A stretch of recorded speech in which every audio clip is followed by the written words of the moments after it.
so far, our discussion with the American response to the British invasion and the music of the Beatles and the Rolling Stones and other British artists in the mid-1960s, so far our discussion has really focused on the way the music industry responded and the way professional musicians responded to the threat or the market incursion of the British bands all of a sudden on the charts and having all kinds of popularity.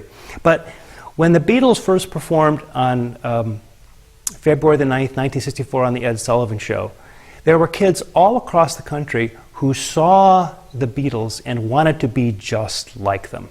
Now, not everybody who wants to play music is going to end up having a hit record and a career in music, but so there's always a much, much larger number of people who play music for fun and for recreation than who do it professionally.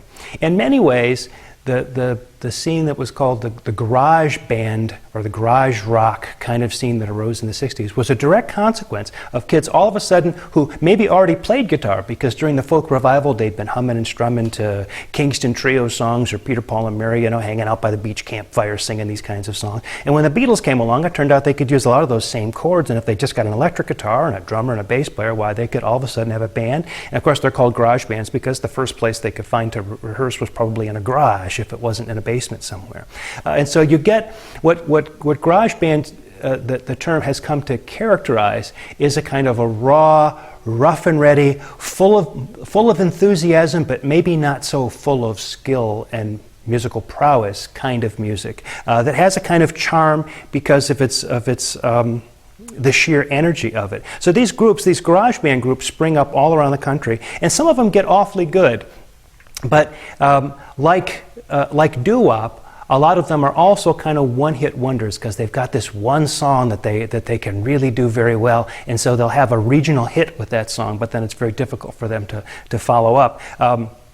So the records themselves maybe were only ever released regionally, and so among record collectors, it used to be, finding these various hits by these relatively unknown groups was great sport at record collector shows and that kind of thing. Well, in 1972, a guy by the name of Lenny Kaye came along and put together a double album called Nuggets. This double album, Nuggets, really focused on the garage band sound and pulled together a lot of records that had been previously very, very difficult to find by groups that weren't so famous. I mean, on Lenny Kaye, you're not going to find, you know, much Byrds or Paul Revere and the Raiders or that kind of thing, but you're going to find things by other groups that they're sort of a little bit more obscure. That album, it turns out, this garage band collection, Nuggets, ended up being very influential on the punk musicians, especially in the New York scene, who would later become the Ramones, Television, Talking Heads, those kinds of. Lenny Kaye himself would end up playing for Patti Smith. So the resurgence of interest just a few years later in garage band music is helped immeasurably by this Nuggets collection. In fact, when it was translated to CD, the Nuggets collection, they went from, I mean, everything that was on the original Nuggets collection fits on the first CD, but they expanded it to be a 4 CD set. So now when you buy the box set Nugget, you get tons and tons of stuff. Really gives you a really good idea of all the variety of stuff that was happening in this garage band scene in this period between about 64, 66, 67, in that window there. The most important garage band for us to talk about, or group associated with the garage band sound, is a group called the Kingsmen out of Portland, Oregon. And in many ways, the Pacific Northwest is often seen as a sort of a hotbed of garage band activities in the mid-1960s. Anyway, their big hit, their infamous hit, was Louie Louie, which was a #2 hit in late 1963, early 1964. So just before the Beatles, still on the charts at the same time when the Beatles came along. The song Louie Louie was enormously controversial. It was controversial because it was said that there was profanity in the lyrics, that somebody in there was saying, you know, swear words or talking about sexual activities or something like that, but nobody could really tell. In fact, anybody who wanted to know what the lyrics were could have gone to the original recording by Richard Berry, who'd written the song and recorded it with the Pharaohs in 1957. It's kind of calypso-flavored R&B, which was sort of big at that time in 57. And the lyrics are very, very clear. And once you know what the lyrics are, you can pretty much make out that they're what they are on the Kingsmen record. But of course, nobody bothered to check that. And so there was this idea that Louie Louie contained bad words. It contains swearing. In fact, it was such a big controversy that both the FCC and the FBI were called in. The FBI, using their highest tech equipment to look at sound scans or whatever of his lyrics and see if they could figure out whether those swear words were actually there. And in the end, they decided that they really couldn't tell.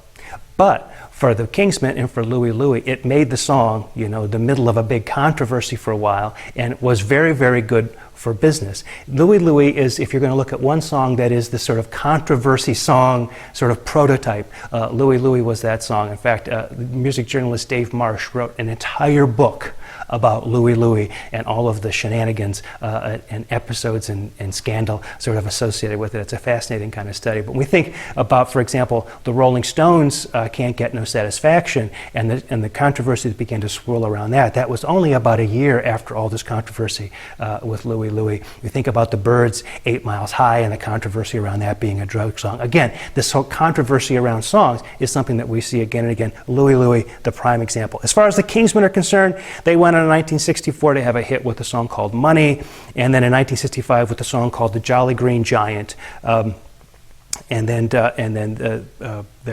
was about it for them. Other notable hits on that Nuggets CD, the CDs now are the original album. There's hits from the original album that you might find interesting, are a tune by the Electric Prunes out of LA called I Had Too Much to Dream Last Night. That was a number 11 hit in 1966. Of course, the lyric, I had too much to dream last night, is a play on I had too much to drink last night, right? But during these sort of, heady days of sort of pre-psychedelia, I had too much to dream last night. Oh, wow, that's very groovy. The Standells from LA had a tune called Dirty Water, a number 11 hit in 1965. So a pretty big hit there, but it's a song with a Boston theme that has, the Dirty Water apparently is the water in the Charles River in Boston, and now it's become the Dirty Water song has become a sort of a big theme song for a lot of Boston sports teams. So it's usually associated with Boston, even though the Standells themselves were originally from Los Angeles. The best duplicate of a Beatles record, not actually by the Beatles, was probably by a group from New Jersey called the Knickerbockers, and their song Lies, which was a number 20 hit from 1966. That song sounds so much like the Beatles. For years, I thought it was a Beatles song, and I couldn't figure out which album it was on. And then finally, it's probably worth pointing out the song by the Seeds from Los Angeles called You're Pushin' Too Hard. It was a number 36 hit for them in 1967, although it had originally been released in 1965. A song written by the lead singer of the group, who apparently wrote the entire song while he was waiting for his girlfriend while she was shopping in the grocery store. Interestingly, fans of Frank Zappa will know You're Pushing Too Hard is satirized a little bit in the Frank Zappa album Joe's Garage. So the garage band scene and a very interesting kind of phenomenon, one that is embraced later, as I say, by punk musicians. The music was okay popular, but not nearly as big as a lot of the other stuff that we're talking about in the 60s. But it was idolized by musicians in the 70s who wanted to get away from what they thought was the overproduction of music at that time and get back to something that was a little bit more rootsy, a little bit more authentic, a lot less produced, and so the garage bands became the heroes. Nuggets was the album that helped make that happen. In the next video, we'll turn to television and talk about TV rock.